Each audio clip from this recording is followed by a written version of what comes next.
Bem, hoje nós vamos estudar sobre o santuário terrestre.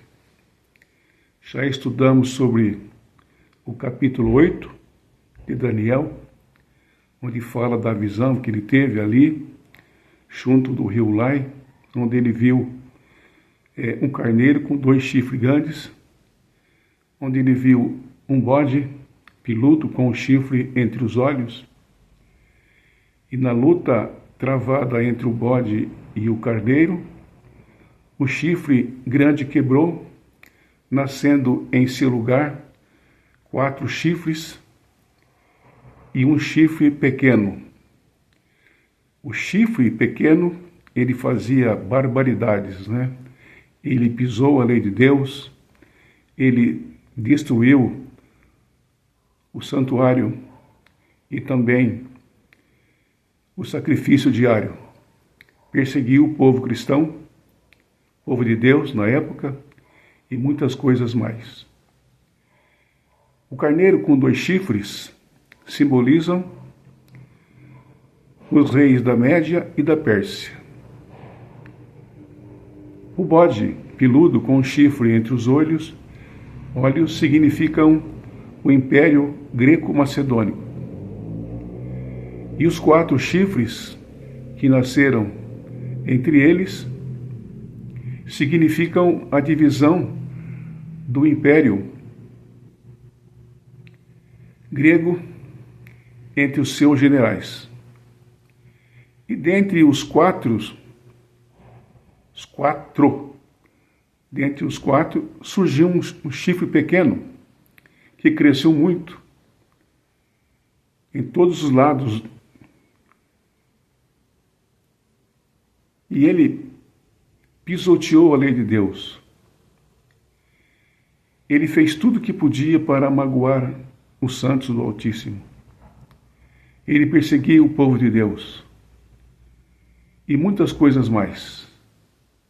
Fez cessar o sacrifício diário. Invalidou o santuário de Deus. E tudo que ele fez, ele se engrandeceu. Aí depois nós estudamos o capítulo 9, porque quando Daniel viu tudo aquilo, disse assim: até quando durará tudo isso, nas minhas palavras? E o anjo respondeu: até 2300 tardes e manhã, e o santuário será purificado. E Daniel entendeu menos ainda. Mas no capítulo 9, ele teve a resposta que diz o seguinte: 70 semanas estão determinadas sobre o seu povo, para reconstruir o templo, para reconstruir a cidade, para ungir o Santo dos Santos. Uma semana. Então, uma semana dá 49 anos, que começou no ano 457, segundo o decreto de Artaxerxes, que permitiu que o povo de Deus voltasse para reconstruir o templo e a cidade. Então, uma semana foi para reconstruir o templo, 69 semanas para reconstruir a cidade, e uma semana foi feito um concerto, e no meio da semana fará cessar o sacrifício e as ofertas de manjarem. Essa é a profecia. E essa profecia das 70 semanas, elas começam juntamente com a profecia dos 2300 anos. Acontece, meus queridos, que um dia em profecia equivale a um ano. Então, 2300 dias se refere a 2300 anos. Agora sobra, então 2 tempos, né? 2 tempos, 1 tempo e metade de 1 tempo. Somando tudo isso, vai dar 2300 anos. E tudo isso começou no ano 57. com um decreto, como já falei, de Artaxerxes. O povo voltou para a cidade. 7 semanas eles demoraram para reconstruir o templo. E aí depois, mais 408 anos, até chegar o ano 27, que foi o batismo de Jesus Cristo nas águas do Jordão. No ano 31, foi a morte de Cristo. E aí sobraram mais meia semana. Nessa meia semana aconteceu o quê? O apedrejamento de Estevão, no ano 34. E nessa mesma data, o Evangelho, o tempo de graça para o povo judeu terminou. Ou seja, no ano 34, então, cumpriu os 490 anos, dedicado apenas ao povo de Deus. No ano 34, Estevão foi apedrejado, então o tempo de graça para Israel acabou. De aí por diante, o tempo era para os gentios. Então, no meio da semana, que foi o ano 31, mais meia semana, ou seja, na primeira semana, Cristo foi ungido pelo batismo nas águas do Jordão. No ano 31, que dá meia semana, Jesus Cristo morre, dando fim, então, ao seu ministério aqui na terra. Aí nós chegamos ao ano de 40. Nessa época aconteceu o apedrejamento de Estevão, cujo o jovem Saulo consentiu. E depois disso, por ironia talvez, o jovem Saulo se converte. E aí o evangelho é levado para os gentios. Então, o que nós temos aí? 490 anos para o povo de Deus se arrependerem. Mas eles renegaram a Cristo, permitindo que ele fosse à cruz do Calvário, para morrer não como mártir, mas sim como vicário, ou seja, como nosso representante, porque era nós que deveríamos morrer para pagar o preço do pecado, mas nós não tínhamos condições para fazer isso.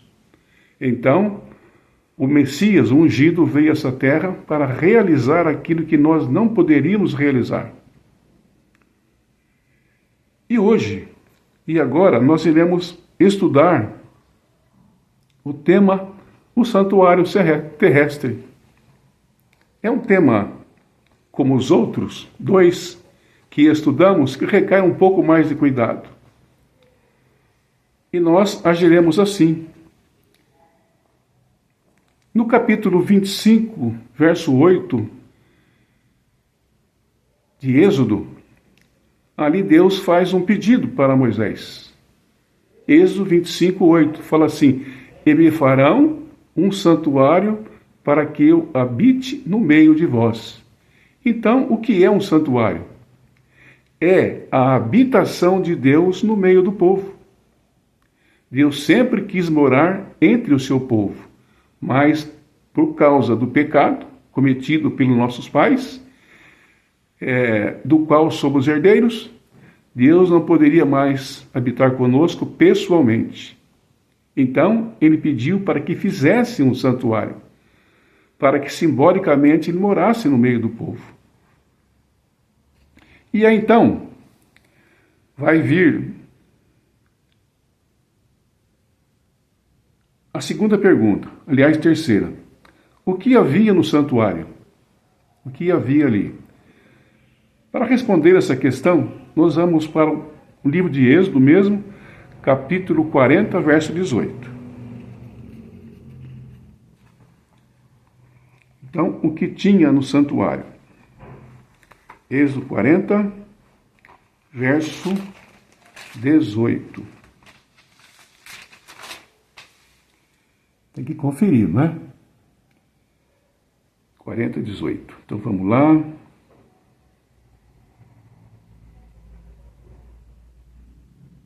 Moisés levantou o tabernáculo e pôs as suas bases, e armou as suas tábuas, e meteu nele as bases, e armou suas tábuas, e meteu as suas vergas, e levantou as colunas.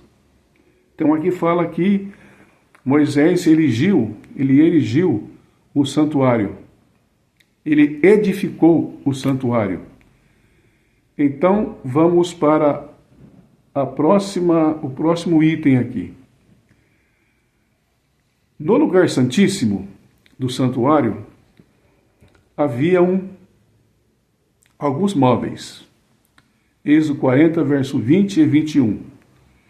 Êxodo 40, verso 20 e 21.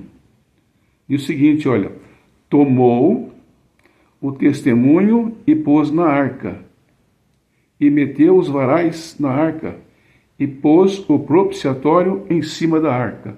Então, no lugar santíssimo, que era o segundo compartimento, Moisés colocou a arca, e dentro da arca colocou o testemunho, ou seja, as duas tábuas da lei que o próprio Deus dera a Moisés ali no Monte Sinai. Dentro da arca. E colocou a tampa do propiciatório. Em cima da tampa do propiciatório haviam 2 anjos. E dentre eles o Shekinah. Esses 2 anjos simbolizam que Deus ele é assistido pelos anjos.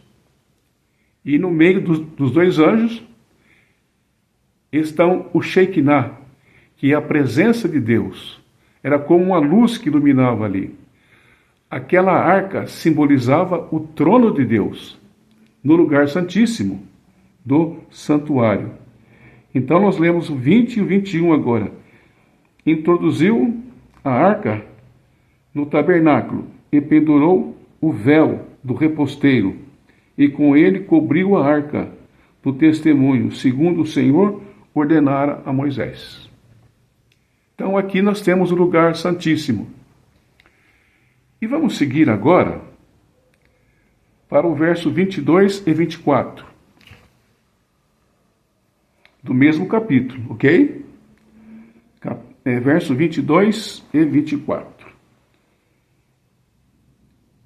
Diz o seguinte: também a mesa na tenda da congregação ao lado do tabernáculo, para o norte, fora do véu. Então havia ali um véu que dividia o santo do santíssimo. Então imaginemos nós uma casa com 2 cômodos. O primeiro cômodo era o lugar santo e o segundo cômodo era o lugar santíssimo. Isso aqui é para exemplificar, não é? Agora, o verso, deixa me ver aqui para não falar errado, né? Porque são tantos versos e a gente pode se perder aqui. Então, no lugar santo havia o pátio, ou melhor, no Santíssimo havia a arca. E depois, no santo, havia ali a mesa dos pães da propiciação. Eram 12 pães que eram renovados toda semana. Diante do véu do santo havia a mesa aonde era queimados os incensos. E esses incensos simbolizavam as orações do povo de Deus que ascendia aos céus. Do lado esquerdo havia o castiçal com 7 lâmpadas. Essas 7 lâmpadas, o castiçal, simbolizavam o Espírito Santo de Deus. Esse era o lugar santo. Agora, indo mais adiante, nós tínhamos o pátio, que está no capítulo 40, verso 29, do mesmo capítulo, 40, 29. pôs o altar do holocausto à porta do tabernáculo, da tenda da congregação, e ofereceu sobre ele holocausto e oferta de cereais, segundo o Senhor ordenara a Moisés. Então, nesse altar de sacrifício, ali era queimada as ofertas do cordeiro e de outros animais para outros sacrifícios que ali eram exigidos. E depois havia a pia.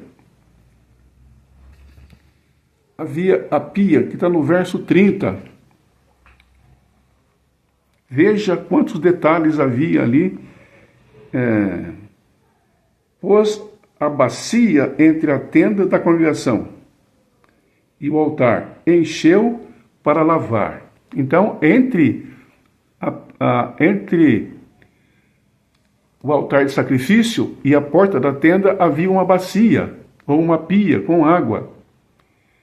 Quando o sacerdote ele imolava ali a vítima, ele se manchava de sangue. Entende? E era preciso que ele se lavasse para entrar dentro da tenda da congregação. E ele não poderia entrar ali sem sangue. O sangue da oferta, que simbolizava o sangue de Cristo, que seria vertido para o pagamento dos nossos pecados. Então, ele entrava com o sangue dentro do santuário, dentro do lugar santo. E ele, o sacerdote, ele aspergia nas pontas do altar, que eram 4 pontas, o sangue. Aspergia ali nas 4 pontas do altar. E depois ele aspergia sangue na base do altar. Então, o que acontecia? Os pecados do povo, mediante o sangue de Cristo, entrava para o santuário e ali ficava gravado. Ficava gravado. E esse método, ele simbolizava que o sangue da oferta, ela era a provisão para os nossos pecados. Era a provisão para os nossos pecados. Mas os pecados não eram perdoados, ou seja, os pecados não eram cancelados nesse ritual. Entende? Mas agora vem outra pergunta. Quem entrava no lugar santo, ou na tenda da congregação? Quem apenas era permitido que ali entrasse? Essa pergunta é respondida por Paulo no livro de Hebreus, capítulo 9, verso 6. Então vamos até lá. Hebreus 9, 6. Vamos abrir a Bíblia? Porque é ela que fala, não é? Hebreus, capítulo 9, verso 6. Quem é que entrava na tenda da congregação, que era o primeiro compartimento do santuário? Depois de tudo isso preparado, continuamente entrava no primeiro tabernáculo os sacerdotes para realizar o sacrifício segundo, virar aqui a página, verso 7. Mais um segundo, o sumo sacerdote, ele sozinho, uma vez por ano, não sem sangue, que é oferecido por si mesmo e pelos pecados de ignorância do povo. Então, aqui já respondi 2 perguntas, né? Então, no primeiro, na tenda da congregação, entrava apenas o sacerdote, levando consigo o sangue da vítima, como já disse, que era aspergido nas pontas do altar, ou seja, nos 4 chifres, como assim é dito, mas eram 4 pontas. Então, o sacerdote aspergia ali nas pontas, o sangue do cordeiro. e também aspergia no chão. Isso aí era a provisão para o pagamento dos pecados, mas eles não eram absolvidos nesse ritual. Não era absolvido. Então, essa era a primeira parte do ministério. E a segunda parte era realizada pelo sumo sacerdote. Eu vou aqui dar um resumo, mas depois eu vou deixar aqui os versos para que os senhores e as senhoras possam ler. Então, no segundo compartimento, como já lemos aqui, aliás, até já lemos, né? Entrava o sumo sacerdote com sangue, que era oferecido por ele mesmo, que era pecador, mas agora estava assumindo uma posição representada por Jesus Cristo. E aí então ele realizava essa cerimônia. Depois, fora do santuário, era escolhido 2 bodes. Um bode para o Senhor e outro para Azazel. O bode do Senhor, ele era sacrificado para expiar o pecado do povo. E o bode Azazel era levado para o deserto, mas ele não era sacrificado. Ele ia para o deserto com os pecados do povo. Ao contrário do bode do Senhor, que era sacrificado para pagar o pecado do povo, então esse bode Azazel, ele simbolizava Satanás, porque o pecado do povo repousar-se-á sobre Satanás. É esse ritual de que fala, né?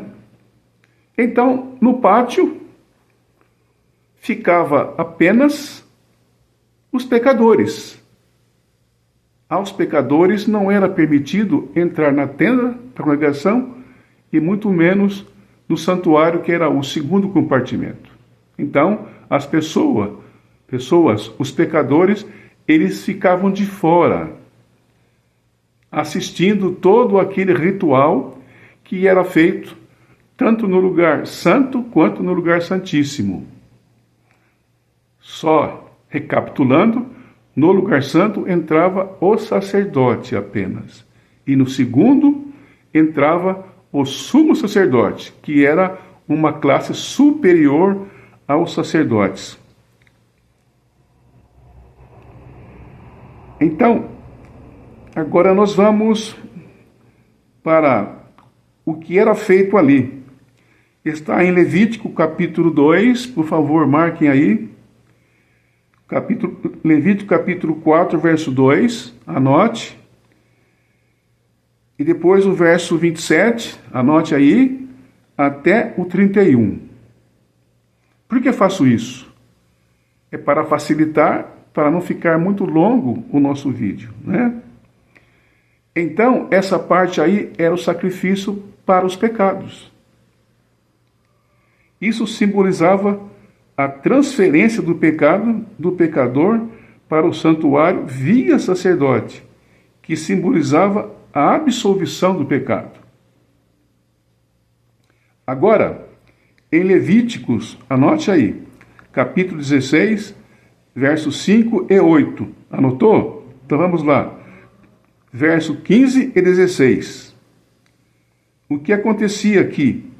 Acontecia a expiação no segundo compartimento, conforme já dissemos, né? O sumo sacerdote, ele ministrava ali, e no final daquele ritual, quando ele saía porta fora do santuário, eram escolhidos 2 bodes, um bode para o Senhor e um bode para Azazel. Isso era feito mediante sorte. Então o bode do Senhor, ele era sacrificado para pagar o pecado da nação de Israel. Mas o bode Azazel, que levava também os pecados do povo, e ia para o deserto, onde ali morria, simboliza que os pecados do povo foram perdoados pelo bode Azazel, que é um símbolo de Cristo, e os pecados foram lançados sobre o bode Azazel, para ser morto no deserto. Então, isso aí era chamado a extinção do pecado. A extinção do pecado. Simbolizava a remoção dos pecados. Os pecados agora, eles eram perdoados, o que não aconteceria, o que não acontecia no lugar santo. Ali era apenas uma provisão. Os pecados foram sim perdoados, mas ficavam gravados ali no santuário, ou seja, na tenda da congregação. Ficavam ali gravados. Mas somente no final do ano eclesiástico, que havia ali a extinção do pecado, ritual esse que era feito apenas pelo sumo sacerdote. Como já dissemos, depois dele ministrar no lugar santo, santíssimo, eram escolhidos 2 bodes. Um bode para Azazel e outro bode para o Senhor. O bode para o Senhor, ele era sacrificado para expiar o pecado do povo, para extinguir o pecado do povo.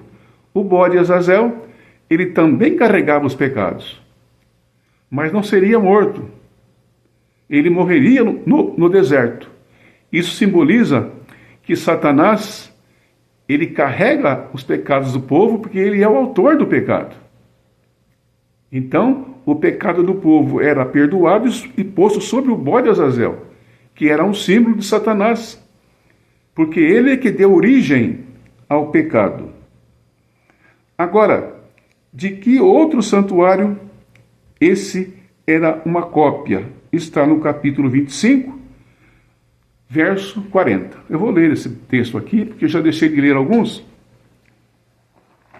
Êxodo 25, 40.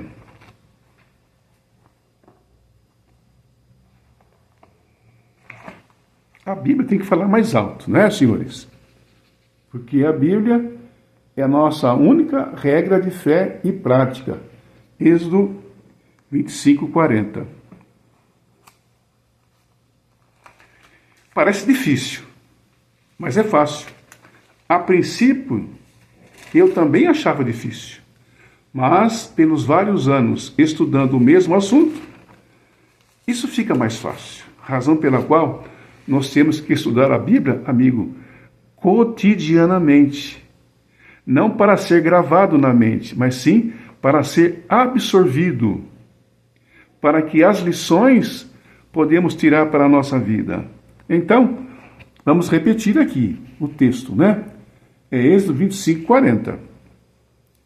Lembre-se que a palavra de Deus é a nossa única regra de fé e prática. Aqui não vale as palavras do Walter Silva, não. Vocês podem aí conferir como os bereanos que ouviam e depois eles iam conferir se de fato era assim. Então, não pode confiar nas minhas palavras. Então, o verso 25, 40. O santuário terrestre era um modelo. De que santuário? 25, 40. Vamos lá. Vê, pois, que tudo faças segundo o modelo que foi mostrado no monte. Modelo de quê? Modelo do santuário celestial. Então, o santuário terrestre era uma espécie de uma maquete. Era uma sombra do santuário celestial. Tudo que era feito ali, queridos, apontavam para o santuário celestial. E depois da morte de Cristo, todo esse ritual terminou. É o que está lá no livro deixa eu ver aqui, Mateus 27, 50. Olha só o que aconteceu. Já sabemos, né? Mas vamos ler aqui. Mateus 25, 40. Eu já avancei para Marcos 25, 40. O estudo da Bíblia, ele é diferente de um sermão. Um sermão é pregado no púlpito, somente o pastor, o ancião ou algum convidado é que fala. No estudo bíblico, há um dirigente onde todos conversam. E todos é chamado para ler um texto bíblico. Fato que não acontece em um sermão. No sermão, lê-se 1 ou 2, no máximo 3 textos bíblicos, né? Então, no capítulo 25, que aconteceu ali, versos 50 e 51. Então, nós lemos exatamente assim. 50, 51. Jesus, porém, eu estou no 26, está vendo só? Mateus 25, 41. Por isso que é bom conferir, viu? Então faça o mesmo que eu estou fazendo aqui, porque nós não podemos errar. 25.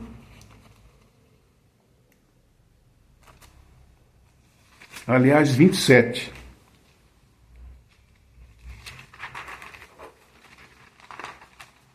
27, 50, 51. Nós já estávamos lá. Razão pela qual é conferir, porque às vezes a pergunta é uma, nós lemos um texto diferente e não haverá conexão entre a pergunta e a resposta. 51. Então note. Eis que o véu do santuário se rasgou em 2 partes, de alto a baixo. Tremeu a terra e fenderam-se as rochas. Abriram os sepulcros e muitos corpos de santos que dormiam ressuscitaram. E saindo dos sepulcros, depois da ressurreição de Jesus, entraram na cidade santa e apareceram a muitos. O que aconteceu ali? Lembrem-se do que eu falei, de que nós falamos aqui, que na tenda da congregação só poderia entrar o sacerdote e havia um véu ali que ninguém poderia ver o que estava dentro do santuário, e ali havia uma cortina que separava um do outro. Essa cortina, esse véu, ele fora rasgado de alto a baixo. Isso mostra que o santuário terrestre perdeu o valor, porque tudo ali apontava para Cristo. E diz um historiador, Flávio Joséfo, que quando o cordeiro estava sendo sacrificado, era a mesma hora que Cristo estava morrendo. E aquele sacrifício não era mais necessário. Tanto é que diz a história que o cordeiro fugiu. Nunca antes o cordeiro havia fugido. Sabe? Então aquele santuário e os seus rituais deixaram de ser exigidos, porque eles apontavam para aquilo que está nos céus, não é? E agora, já terminamos. Então, esse estudo aqui é a base para estudarmos o santuário celestial, que era o modelo, segundo o capítulo 25, verso 40. Então, essa parte aqui já estudamos. E os versos citados aqui por nós deverão ser examinados na Bíblia, porque senão fica muito longo esse estudo, né? Porque se fosse na casa das pessoas, a gente gastava 50 minutos para fazer esse estudo, mas aqui não é possível. Então aguarde aí o próximo estudo, que vai falar sobre o santuário celestial. E até lá.